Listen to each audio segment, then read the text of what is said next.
All right. We are back. We are back. Welcome to the Running Through the Jungle Roaring Reaction Show. Fresh off of a Thanksgiving Thursday night win in Baltimore, the Cincinnati Bengals, they pulled off a great upset. And honestly, it was one of those feel good wins of the year, if you ask me personally. But before we get all that, we're going to talk about the game. We're going to give our analysis and our breakdowns of the performances. But happy Thanksgiving to all of you out there. I hope you guys had a Yes. wonderful time with your families and friends. Now, I know most people don't just celebrate Thanksgiving on Thanksgiving Day now. They have Friendsgivings, they have a lot of all kinds of things that goes on. But Tim, how was your Thanksgiving? I want to get started by just starting with that first and foremost. Man, it was nice. It was nice and relaxing, wake up and watch some football at 10:30, or I think it was like 10, I think it was like 10 o'clock. I don't remember what the hell, whatever time the Packers and the Lions started playing. It was nice. And then then about noon or 12:30, excuse me, I started and my wife's making laughing at me. But about 12:30 I started smoked the ham.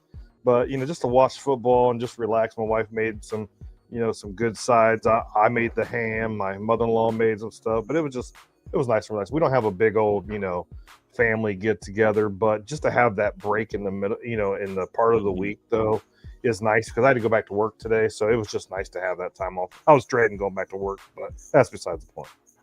I mean, Black Friday is almost like it should be an adopted holiday, but at the end of the Right. day, it's the premier shopping day of the year. Hmm. Everybody gets everything on sales on Black Friday. Only thing I was hoping for is that I was going to land those Jordan 4 Black Cats, and I did not get them. They sold out within a minute, and Oh unfortunately, damn. that's just how it goes. But you Yeah. know what?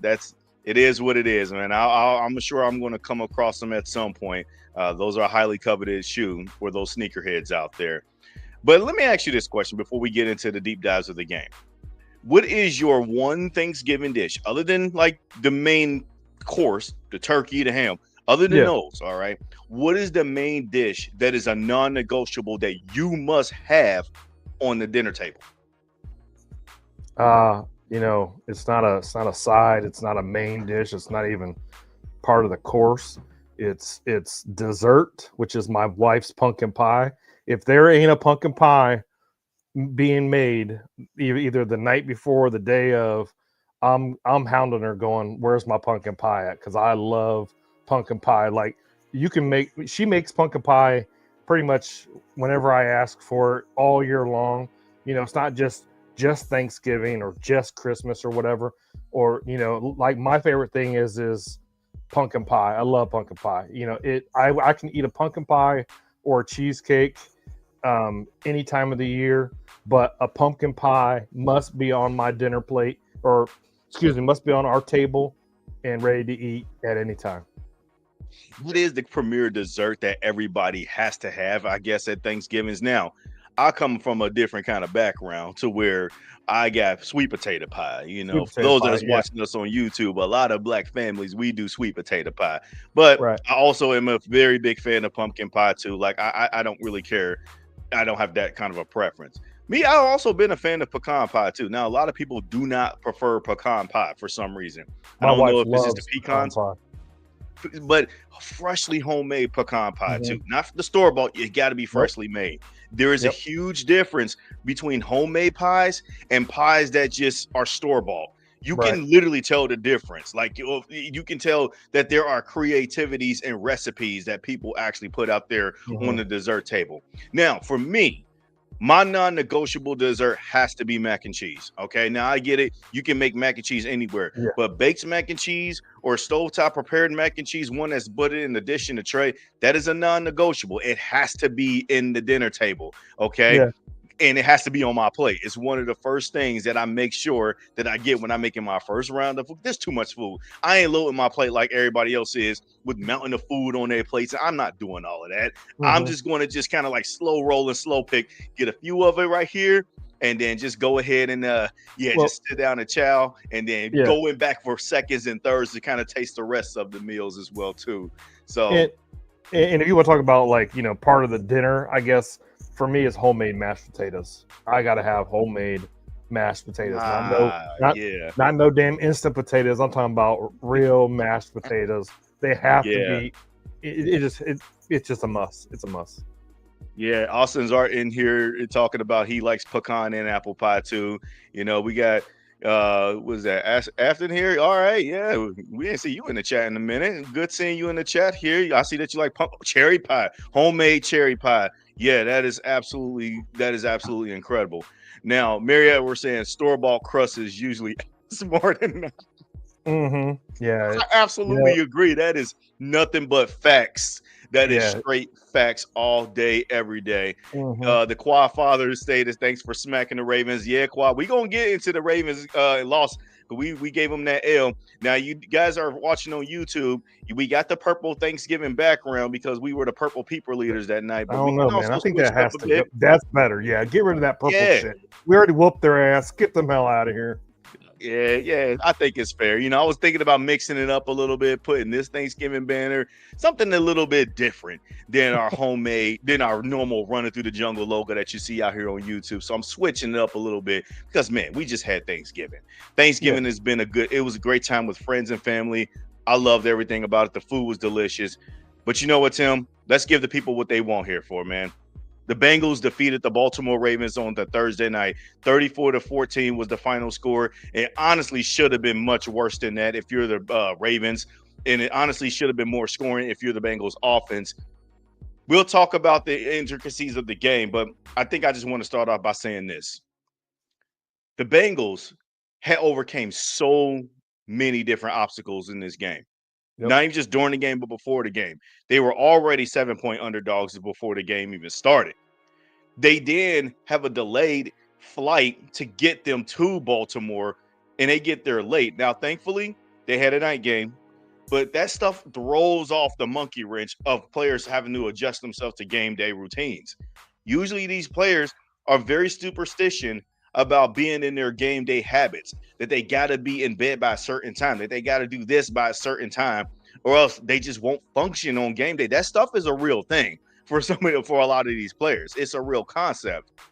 Joe Burrow coming off of his injury, first game being played back in 9 weeks. We don't know how he was going to look.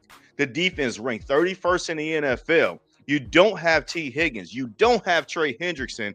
Jermaine Burton is yet to play a snap on the football field. You don't know what you're going to get. We just obviously knew that Jamar Chase was the premier weapon and the target that you were going to go for in this game. And you win this game. And honestly, let's call it what it is. It was in dominating fashion. Don't let the struggles in the red zone on offense fool you. The Bengals whooped the Ravens' ass in their house. They walked in their trap and they took over their trap. They kind of take care of business. Before we get into all of the main details and the highlights of the game, the highs and the lows, all that stuff, the decision making on the coaching staff, because I know there's going to be a couple in there that I want to make mention. Tim, I want to hear your overview thoughts of the game. You know, the first half was kind of shaky. You know, you could tell Joe was kind of running. You know, he was. To me, it seemed like he was in slow mo. You know, and I know a lot of people were blaming Zach for the play calling during that first half because we weren't putting touchdowns on the board. You know, we should have beat these guys' ass by I want to say 42-14. You know, and that's how many touchdowns that we should have scored after getting the ball back in the red zone. And it just seemed like Joe was just kind of playing in slow motion. And that's a good thing and it's a bad thing. I know there was a third and goal situation where Sample was literally wide open after the chip.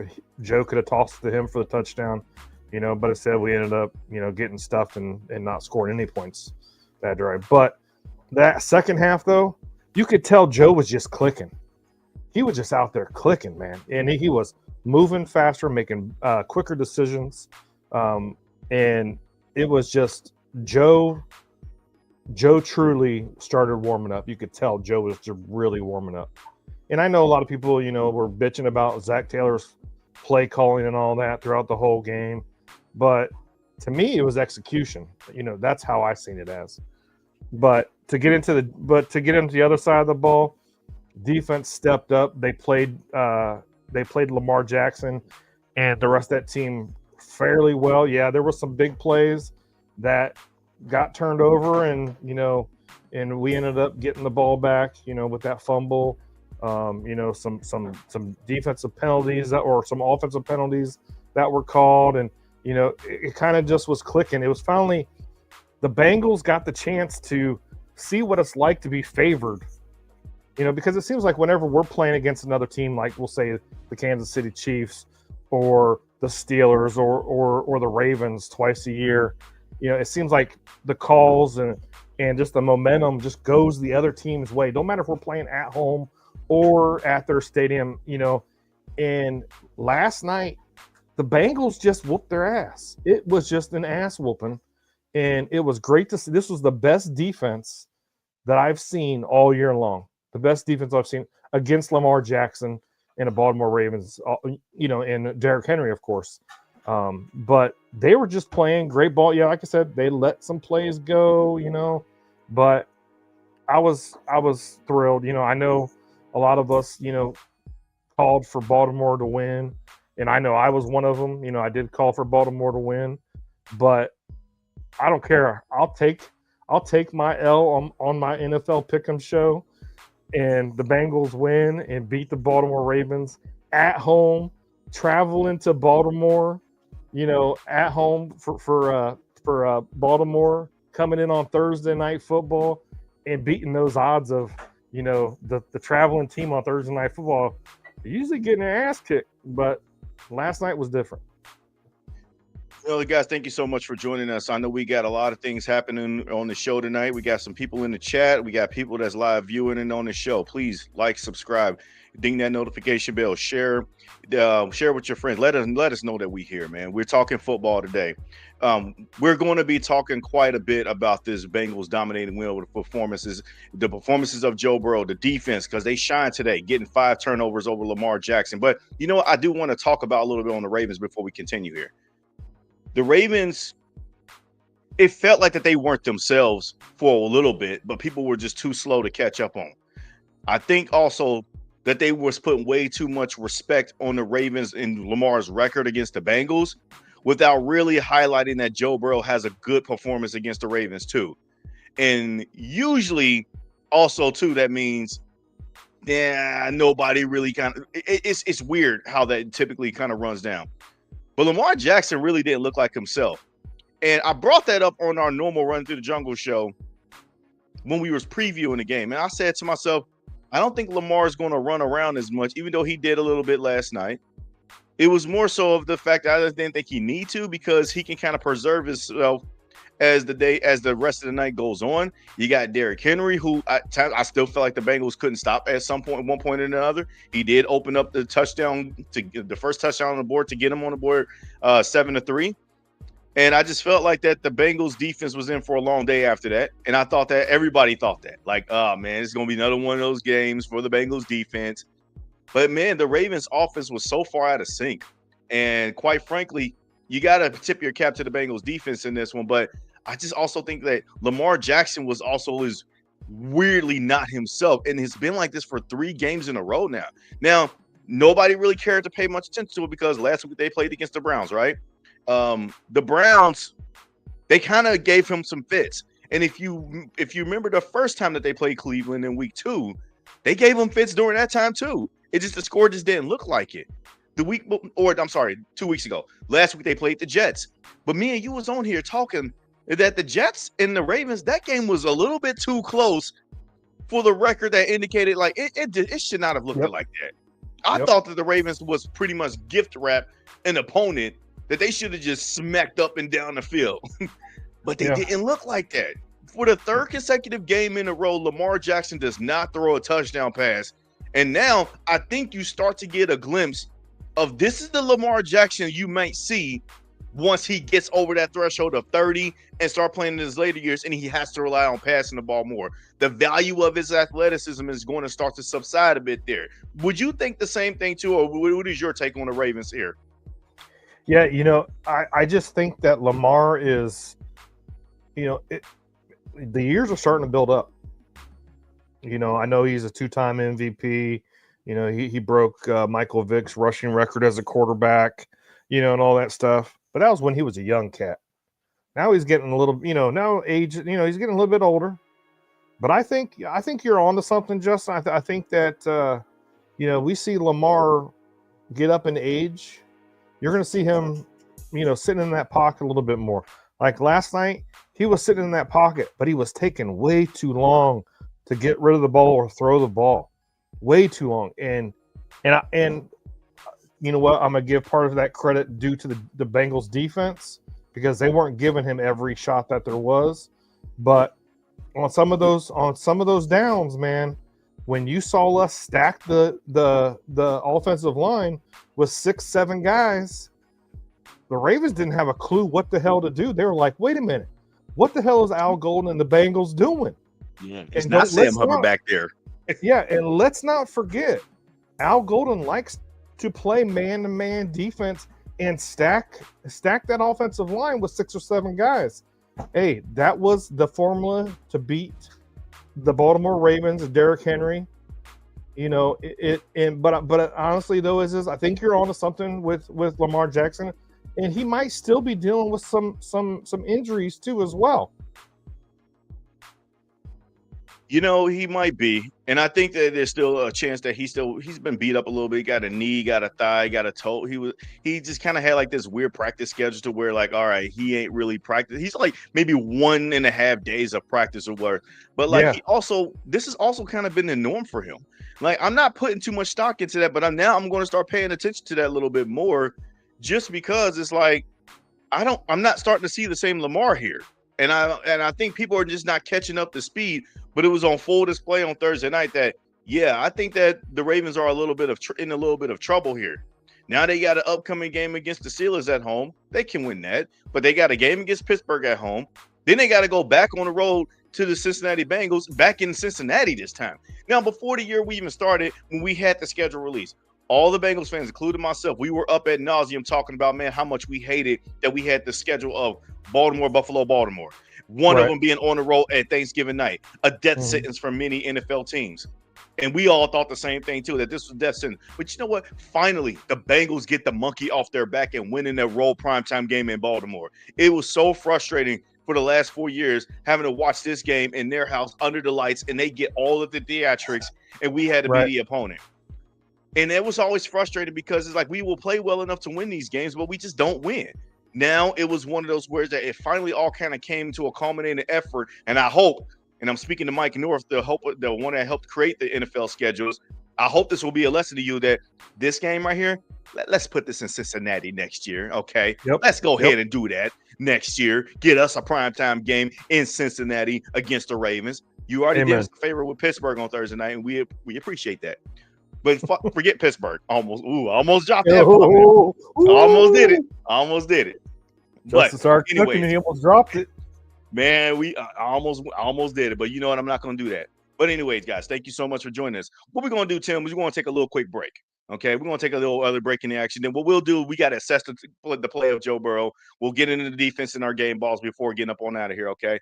All right, once again, guys, thank you so much for joining us on the Roaring Reaction Show, Black Friday edition. Please like and subscribe and share with your friends that we are here. We are live. We are running through the jungle. Even if you don't join us on the live stream, we still appreciate you. But anyways, we'll be right back.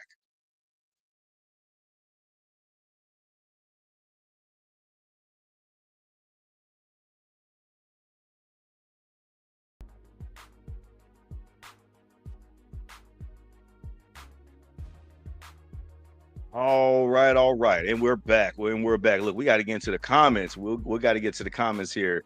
All right, Mariette, she said, calling the Steelers the Pittsburgh Steelers. I know Qualified, who is actually a Steelers fan, he's saying that, hey, he's absolutely right. Our division is sorry. It is bad. I'm not there yet. I don't know about you, Tim. Even though a win like last night felt very, very gratifying. Well, I haven't felt like that in a long time. But I'm not there with the Bengals yet on just making the hopeful assumption that, man, if we win out, oh my gosh, you're saying there's a chance. I'm not there with this team right now, okay? I got to see more. This is a great start. It is a good start, but we need to see complimentary football happening for these for these rest of these games. I have a buddy of mine, a really good friend of mine, JD. He texts me. He's like, you know what? Thank you for beating the Ravens. He's a Steelers fan, and my comment to him was, because he is a Steelers fan, is y'all better hope we don't win out. That's all I got to say. If we win out, there's a chance y'all might not make the playoffs at all. So that is true. You just So, but you know, my hopes. I'm not gonna get my hopes up. You know, hope is not a strategy. You know, that's one of our mottos here on Running Through the Jungle. But I would love for us to make a run, and we've seen it happen in years. We did it last year. You know, we've done it before. You know, I would love to see us flip the script and make a run and make those Steelers and those Ravens start pissing their pants. Yeah, for sure, man. You got to. And honestly, when you look at the schedule for both the Steelers and the Ravens, it is not an easy schedule for them whatsoever. The Ravens, like I already mentioned, they have the Pittsburgh Steelers coming in their house next week. Well, they'll have a nice 10-day break in the action before they play them, before coming back on the road against the Bengals. But then they got the Patriots, and then they're at Green Bay and at Pittsburgh to round out this regular season. Yeah, that's going to be tough.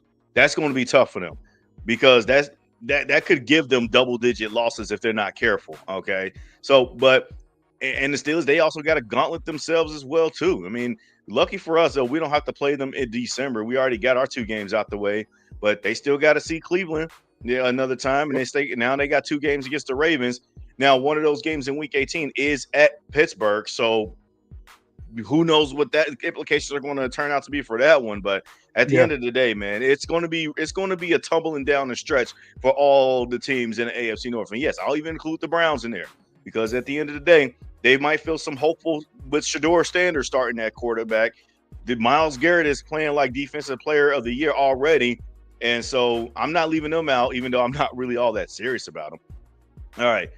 Mary Edwards says Burrow's a great quarterback. He's not the next coming of Christ, but he is a great quarterback. He's a fantastic quarterback. And thank you. That's a perfect segue to talk about the return of the one, Joe Shiesty. 9 is back. Minnesota Vikings fans, you were fooled by your guy, J.J. McCarthy, coming in here with this alter ego 9. He ain't no 9. Joe Burrow's the real 9. That was always the 9. It's like Slim Shady. Will the real Slim Shady please stand up? That's Joe Shiesty right here. That's number 9 for you. It's a mentality. It's a warrior kind of bred thing. I hope this is a lesson, too, for all of those bingo fans that were trying to put Joe Burrow in bubble wrap and say, shut him down for the season. This is why he wanted to play. Yeah. Because you forgot that the value of Joe Burrow means so much to this Bengals team. It echoes throughout the defense. The special teams play better. The offense, they start to want to play harder for him. They seeing a guy that for 9 weeks, 10 weeks, was having to work like crazy hell to get back to this point. And he got back a lot earlier than he anticipated, because they was talking about mid to December that he was going to return. He could have returned last week, and he even said it. He was ready to go against the Patriots last week. But Zach made the decision to shut him down. I thought that wasn't a good move. But I think that one of the things that was one point to note about the return of Joe Burrow is that I just got a funny feeling that, man, they're going to ruin the return for the rest of the year, is because they can't get out of their own way when it comes to play calling. Yeah. The lessons was not taken and was not learned because they threw the ball way too many times. Now, I get it. Some of them were check downs. Some of them were screens. And I'm not reading too much into all of that. But they weren't creative running the ball. A lot of RPOs, but like they weren't running the ball so much, man. And it really frustrated me because the run lanes were there. They were always open. Now, we're fortunate that we ran away with a win and didn't allow the offense allowed the Ravens to hang around a little bit because they didn't put the game away early. Thankfully that the Bengals defense stepped up and basically buried the Ravens into the ground, because the offense, if they would have kept up that pace down the stretch, and then the Ravens would have basically just took advantage of certain plays and didn't allow like certain turnovers to happen and got back into the swing of things. I really feared that when Samaje Perine fumbled, when it was 5 minutes left to go in the game, that the Ravens were going to go down the field and score and get a 2-point conversion. And next thing you know, the heat is back on the Bengals. And I was so scared, like, we're going to allow a miraculous comeback, aren't we? I was so nervous because they didn't put them away early in this game. But the return of Joe Burrow just really brought the value into the rest of the defense and the team itself that, you know, they wanted to win this game for him. He's worked so hard to get to this point, and he played well. Okay. Like you said, he started off a little slow, but he played better down the stretch. But I want to ask you this question, Tim. What do you think Zach Taylor should have done in this game? Well, you know, I wish he would have ran the ball a little bit more, not just during the trash time. You know, not just during trash time, but running the ball a little bit more. But we know we're going to get, and I've said this before. I've said this to others. I've said this ad nauseum. We are a throwing team. We're going to throw the ball 70, 75% of the time. It don't matter. We're going to throw the ball. Joe threw the ball 46 times last night. He was 24 for 46, 261 yards, 2 touchdowns, and a sack. He didn't have any turnovers, which is great to see.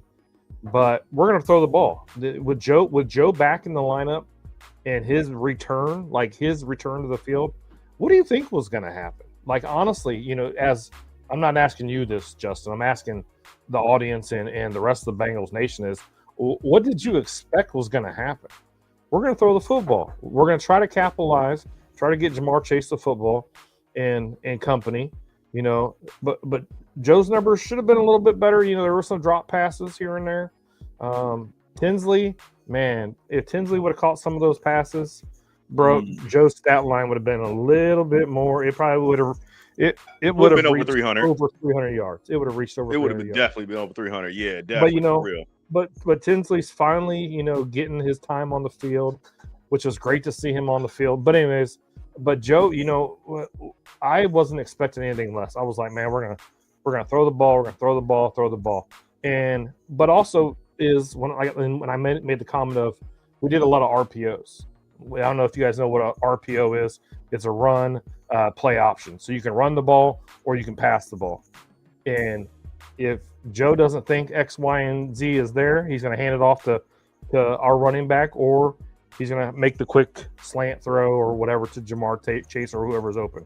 That's what an RPO is. So, but there's a lot of RPOs going on. What I would have loved to seen, you know, Joe under center more. It seemed like he was in shotgun a lot too. But for him to return, I didn't start him on my fantasy football team this week. Brandon told me I should, and I was like, man, I don't know. I don't know if Joe's going to be able to put up the numbers that I need him to put up this week. So I did start Joe, but welcome back, Joe. And you know what? Also, too, I was okay with him starting off a little rusty. I was okay with that. I was also nervous that the offensive line was going to break down protection, and I'm so happy that they didn't. I think the one sack that Kyle Hamilton came on a safety blitz that he got popped on, he was unblocked number one. It was a free rusher. Yeah. I think Joe wanted to take that sack. Something tells me that Joe wanted to get hit just to feel like that he understands, all right, it's football, I'm back. Yeah. And I think the rest of the game, the offensive line really stood tall for him. Now, you did add a couple of false start penalties by Orlando Brown Jr. That was a boneheaded thing. And I was frustrated, kept on seeing that.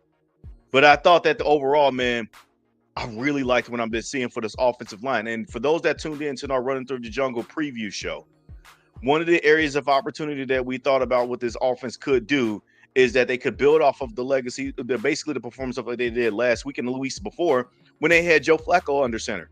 And that was block better. Start establishing the run early in this game. Use the run to set up the pass. And unfortunately, they didn't pass. They passed the ball way too much. But I also think a part of it is Joe Burrow changing the plays.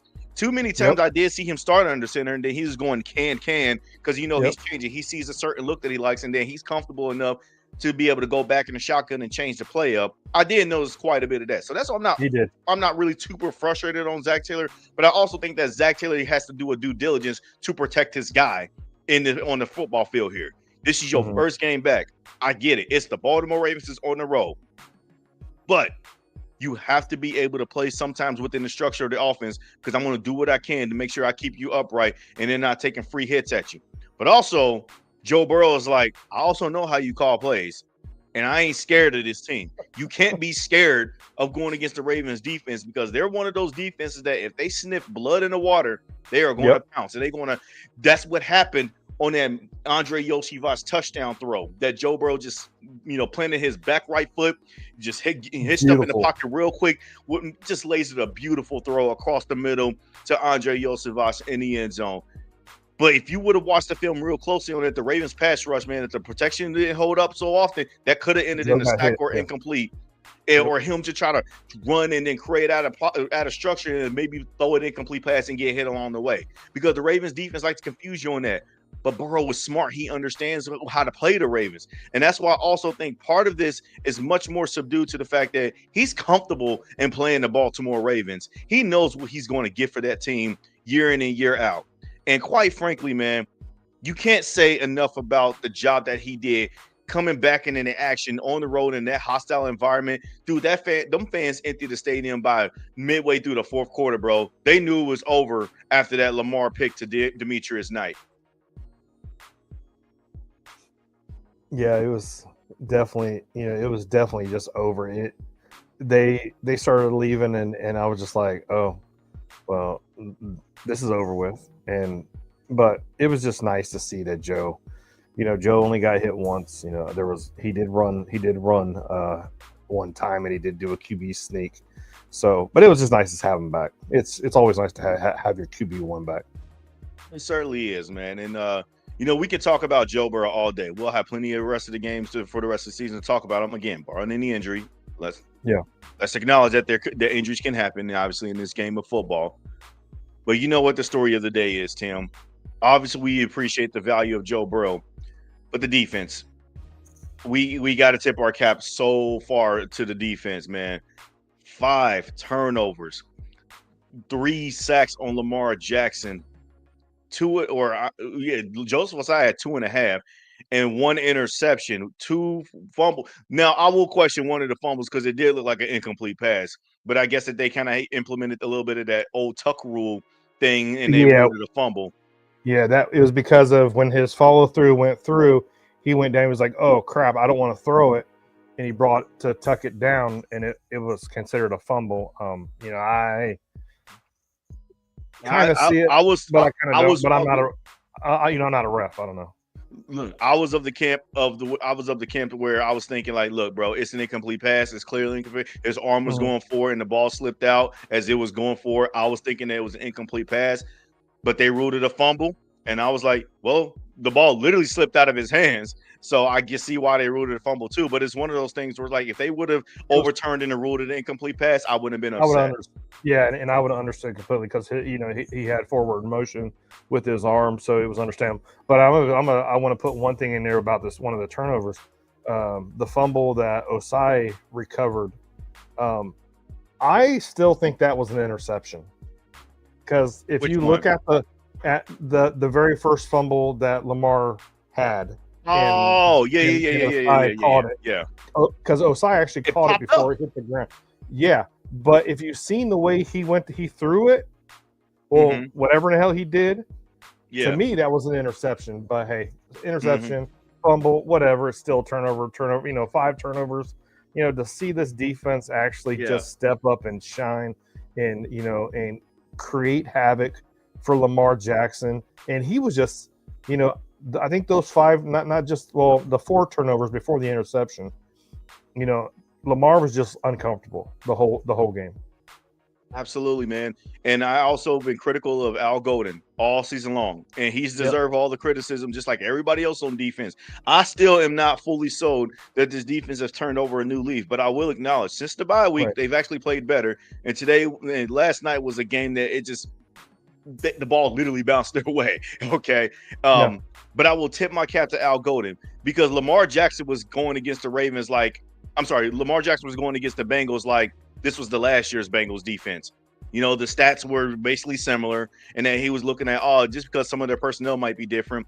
But, dude, I think that he was really shell-shocked when he saw Joseph Ossai come back there in a blink of an eye, like the game that he had.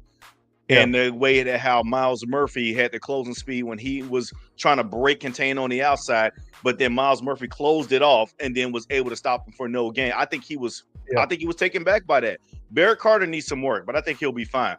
But he was thinking that, this is probably Sam Hubbard. They're going to look like it's Sam Hubbard out there. No, it's not Sam Hubbard out there. He's retired. No, it's not Logan Wilson out there. Demetrius Knight is actually better today. And unfortunately, Geno Stone, even though I still don't like Geno Stone, I think that he, didn't really do very much to prove me anything in this game. Although I will give him credit. He did close the gap on another Lamar Jackson rollout contain, and he stopped him from being able to get any more yards. I do give him credit for that. But it was one of those games where I think that Lamar Jackson thought that this is going to be the same bad defense that we've seen all year long, and also the same bad defense that he's went against the previous 2 times that he's went against them, and they weren't. And Jordan Battle, man, I still don't know what to make of Jordan Battle as my overall safety. I don't really like him as my starting safety, but man, what an incredible hustle play that he had made. Because bro, we was ready to go crazy shit on the defense. Like, we knew this was coming. The shoe was going to drop. And then when he fumbled for the touchback, I was of that camp and thinking like, it didn't fumble. It had to have not been a fumble. But then when they showed that replay, I was like, sure enough, it was a fumble. Here it is. Wow, the Bengals were going to get a lucky break because that should have been a touchdown. And unfortunately, also, too, the refs was a little bit skittish today. The Zay Flowers offensive pass interference call, I didn't think was really OPI because they slowed it down so much. But then when you put it at normal, you're like, okay, I did see Zay Flowers. Yeah. I can see the push off to create the separation. And, man, DJ Turner, man, what a season he is having. He's been like the main bright spot on his defense. I think that, man, at the end of the day, this dude should be elected in the Pro Bowl, but man, he's looking like Denzel Ward out there for real. Just minus the interceptions because nobody's really throwing his way. He pretty much just locked and strapped. He's just strapping guys up, bro. Like, ain't nobody getting open when they are. And when you got him on you, you're not getting open, man. So it's like I wasn't buying it at first, but then I was like, dude, he's been consistent. He's been consistently a shutting down corner. So. Yeah, and he does have, I think he has 4.2 speed. So, he's got speed on him too. Turner, he's got speed. So let's not forget that. He wasn't ready. Yeah, Mary Edwards here with the he wasn't ready, the Kevin Hart comment here. Man. So yeah, Austin R talking about Barrett Carter. Okay. He needs a lot of work. You're absolutely right, Double A. The thing is though about Barrett Carter is that he was right there in position against Lamar, but because you can tell he literally played like that. I've never played against Lamar before. It looked like it. It almost looked like he was scared at first. Like, dude, just trust yourself, man. Just trust yourself. All right. So the bad angles that I keep seeing him take, like the Derrick Henry check down that was in the second half, I can't get that out of my head, dog. Like that was the announcers called it out. You had the out of bounds line, and that's the baseline. Use that as a number defender when you had 2 guys open. And you took a poor angle and you allowed Derrick Henry, which I like his field speed, like when he's out in open space, but he ain't no burner, man. Keaton Mitchell's the burner. Okay. Like you gotta be better than that. But again, did you see Miles Murphy's speed when he caught up with Derrick Henry? Oh my God. God. He was out of the play and just cooked it down the damn field to catch to catch Henry down the field. It was awesome. We're going to spend quite a bit of time giving more in episodes to talk about how good the defense have shown because they deserve the rightful praise. I'm going to be just as loud of their play of what they've done, just as loud as the disrespect that I've been given. But you know what? Thank you for bringing up Miles Murphy because we're going to go into the game ball segment here next. So now, if you paid attention to the post game after the game was played on NBC, they already gave out game balls to all Joe Burrow, Jamar Chase, and Joseph Ossai. Me and Tim talked before the game, you guys, and that is the right game ball approach that we need to take. Joe Burrow, we usually do 1 to the offense, 1 to the defense. But Joe and Jamar quietly had a 7 reception or 8 reception for 110 yards. Dude was just cooking the hell out of the Ravens, but in a different way. It wasn't like that he was cooking them by just catching balls over every defender. But he did catch a nice one over the right shoulder, deep down the sideline, I believe over Marlon Humphrey. And he basically kind of like route treed up Nate Wiggins, even though he didn't get enough targets over Nate Wiggins. But Nate Wiggins ended up getting hurt in that game, in large part because they had him on him. And so with that being said, they had to resort to putting Cheeto Awuzie, former Bengal. he basically had to be the one to cover Jamar because Marlon Humphrey, you couldn't trust to keep up with Jamar in that spot. But I also give credit to where credit is due. Cheeto, he's got some new sea legs under him with the Ravens. He's doing really well with the Ravens, man. I appreciate him. So, but I think that Jamar Chase getting a game ball along with Joe Burrow is the right call on offense. And Joseph Ossai, 2.5 sacks. Honestly, should have been 3, but 2.5 sacks, forced fumble. Beautiful day by him on defense, man. He is the obvious recipient of the defensive game ball approach. But I want you to give me your honorable mention, but you already brought it up. For me, it is going to be Myles Murphy on defense. I think that Myles Murphy, the closing speed that you mentioned, the chase down to Derrick Henry, I think in last year I don't think that we would have seen that from Myles Murphy earlier in the year. I know we wouldn't have seen that from him last year either. But we haven't been seeing anything from Myles Murphy besides these last 2 games.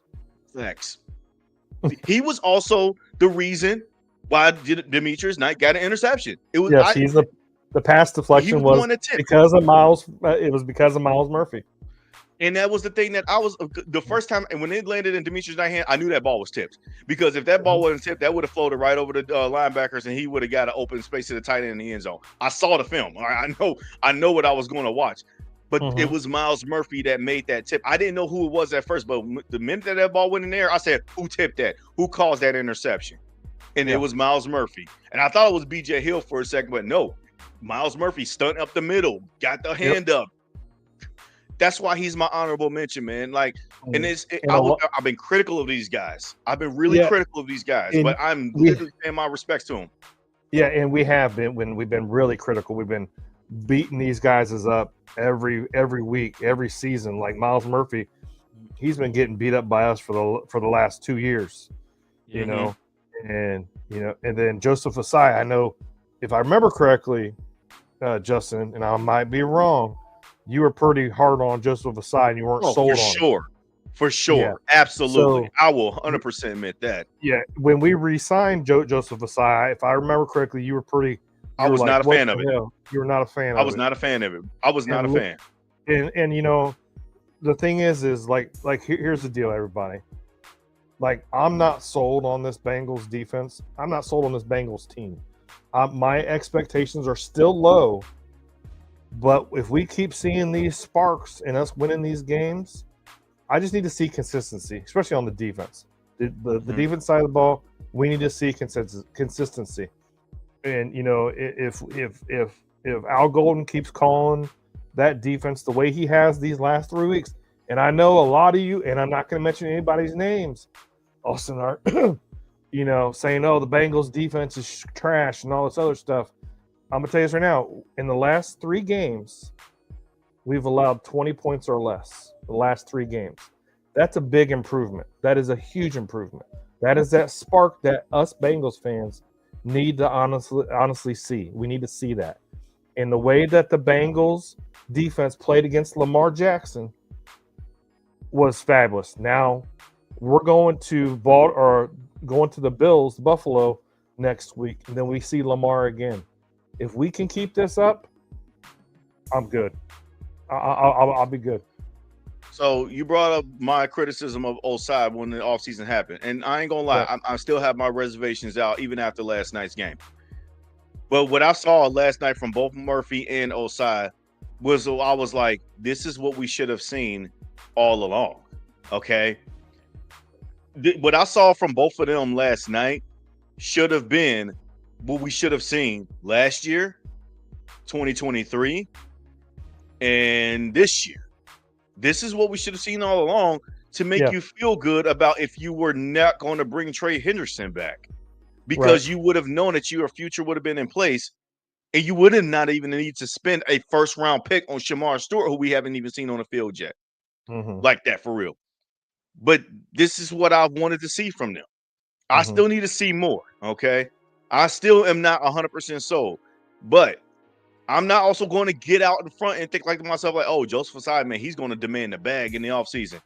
Right. If he turns back into a pumpkin the next couple of weeks and we miss the playoffs, go right ahead and try to chase your bag, because I'm not bringing you back, okay? Right. And then Myles Murphy, if you also turn back into a pumpkin the next couple of weeks and we miss the playoffs and I don't really see nothing else from you again, yeah, I'm not picking up your 5th-year option, and you can go hit free agency too. Mhm. So with that being said, I still need to see more. But what I saw from them and what I feel like that I'm seeing is that these two guys have turned in the corner. Yeah. And I still am not going to like just lean my hopes and dreams on them, but it's a great building block because it's finally pressure, it's finally pass rush that we've always wanted to see since Mhm. Trey Hendrickson's been absent off the field. We might get Trey back against the Bills. We don't know. Okay. It's still week to week. Shamar Stewart is still in the midway points of his being on IR. So he's still out Right. for maybe another game or two before he comes back into the swing of things in practice. And even then, I don't really have high expectations of him right now. But at the end of the day, man, I really am appreciative of what this defense has brought today. Osai is the clear winner recipient of the turkey leg game ball. And I'm also going to bring an honorable mention to Myles Murphy because if it was the second guy that they needed to provide the game ball to on defense, you can go a different ways. GJ Turner, but the other one would have been Myles Murphy as well too for Yeah. me. Like this defense did just a great job as a whole. Mm-hmm. And I'm going to give an honorable mention because he deserves it. 6 for 6 on field goals. Money Mac, he was just Oh yeah, bro. he was on point, bro. I don't care if it was. I think they said he's like 19 for 19 or 20 for 20 field goals less than 50 yards or whatever. He was out there just 6 for 6. Didn't miss a field goal. Didn't miss an extra point. He was out there putting points on he was the reason why we were in the lead. So, right. Yeah. Money Mac. If he would have missed at least one of those field goals, man, you could have It'd made been the a bet that different the Ravens would have probably found a way to get some more points on the board and get a touchdown and made us feel uncomfortable. Mhm. But again, man, yeah, I agree with you, man. Money Mac did his thing. And honestly, I didn't even give credit to him that 63-yarder that he kicked last week because we were just so mad at the game and losing it. And that we didn't even mention that, man. He had the franchise record of 63 yards. He had a 67-yarder, but got called a timeout and iced the kicker. And that made me mad because that would have been an NFL record at the time. But whatever, man. But at the end of the day, man, overall, fantastic performance. Again, the Bengals defeated the Ravens. Thursday night, Thanksgiving night, on the road in prime time. 32-14 is our final score, but it could have been worse for the Ravens and it could have been better for the Bengals. But yes, we are on the road again. Next up, we got the Buffalo Billies. This is a team that Joe Burrow hasn't lost yet. But at the end of the day, I'm not looking at the past. I'm looking at what's coming up on the schedule. The Bills, right now, I don't know they're not a team that is really all that sold on, but you still know that they got Josh Allen. They are in Orchard Park. Who knows what the weather can be like? But you know what? As long as I got my 9, I'll be fine. Tim, what is your final thoughts before we get up on out of here? Yeah, everybody, thank you guys so much for watching and listening. We appreciate every single one of you. Austin Art, Mary Edwards, Afton was in here. Pay was in here. The Quad Father. We had some other folks in here that were new to the podcast. Thank you guys for watching and listening. Without this, we're thankful to have you guys. One thing that I want to say for Thanksgiving is that I'm thankful is that we have the audience that we can bring our content to. I know we're in such a small market for us, and we're trying to grow, and it's hard to bring content out when the Bengals are losing, and we got so much going on and at work and everything else. But thank you guys for being here, for watching, for listening. Make sure you like, you subscribe, you share with your friends.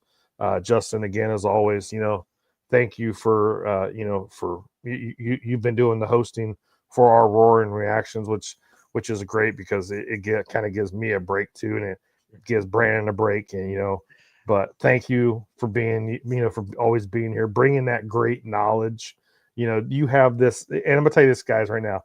Justin is like a database of just Bengals knowledge, football knowledge, period. Like, he remembers what happened in 2020, week 2 versus the Detroit Lions. And, and I'm just like, I'm lucky that I remember to put my pants on.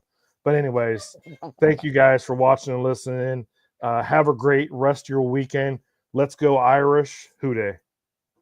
Awesome, man. I appreciate the kind words, man. You got to give yourself credit too. It's not easy always hosting the show, especially when you always doing those solo cast shows. And I appreciate you, man. We're doing what we can to grow the pod and growing the channel. We can always just thank our listeners and our followers, especially our loyal listeners and commenters in the chat. we just like talking football, man, and we Yeah. really appreciate you. But guys, thank you so much for joining us. Go enjoy your leftovers. If you were watching us still on YouTube, you have seen that I changed back to the Running Through the Jungle backdrop here because at the end of the day, we've had enough Thanksgiving turkey, but I got leftovers and I want to go ahead and take care of it and eat them. All right. So once I'm gonna go again, make me a thank you. ham sandwich. Well, you can make a ham sandwich. I want to make me a nice little turkey sandwich. Throw a little bit of dressing on there. Well, not Mm, dressing as far as stuffing, but like right. gravy dressing, and then Hmm. toast me up a couple of buns, man. So I'm looking forward to it, and I'm going to keep on just reminiscing about this Thursday night win because it's the beginning of a new beginning. I like being able to know that I got my 9 back, and once again, I'll be fine. But again, check us next week, guys. We'll also continue our run reactions. We'll do our pick'em shows, but also we'll be joining in next week when we be on our normal Running Through the Jungle podcast. But again, man, we appreciate you, and you guys have a great and wonderful, happy remaining weekend.